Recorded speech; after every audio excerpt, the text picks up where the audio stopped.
Pati gobyerno kinasuhan na rin ng mga kaanak ng mga biktima sa Ampatuan Massacre. Isinampa ang kaso sa bagong tatag na ASEAN Intergovernmental Commission on Human Rights. Katwiran nila, lahat naman ng suspect sa massacre ay mga opisyal ng Maguindanao, sundalo, pulis at civilian volunteers na kumakatawan sa gobyerno. Isinalang naman kanina sa cross-examination ng isa sa mga witness sa massacre na si Toto Mangudadato. Ang detalye sa story number 3 ni Andrea Bautista.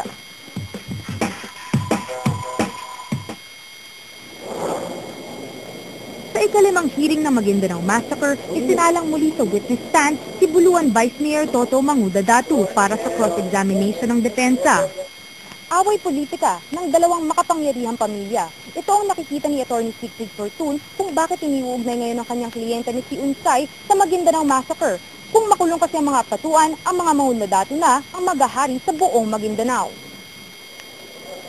Si Andal Jr. at si Toto Mangudadato ang dapat magtatapat sa pagkagobernador ng Maguindanao ngayong 2010. Pilit itinibag ng depensa ang mga statement ni Mangudadato noong nakaraang hearing.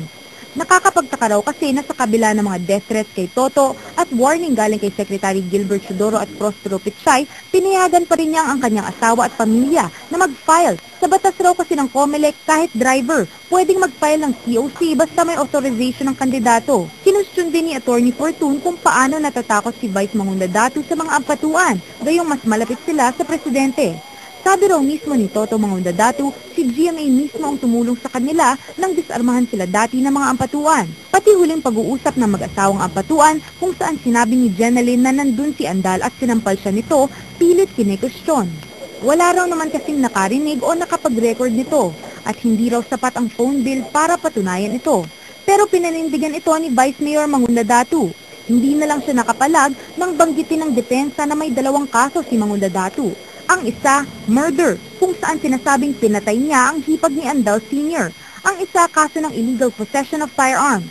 Lumabas naman sa testimony ni Dr. Ricardo Rodaje, forensic doctor ng NBI, hindi lang pala mga tama ng baril ang inabot ni Jeneline Mangudadato, kundi sinaksak pa ito sa iba't ibang parte ng kanyang katawan, pati na ang kanyang ari habang buhay pa siya.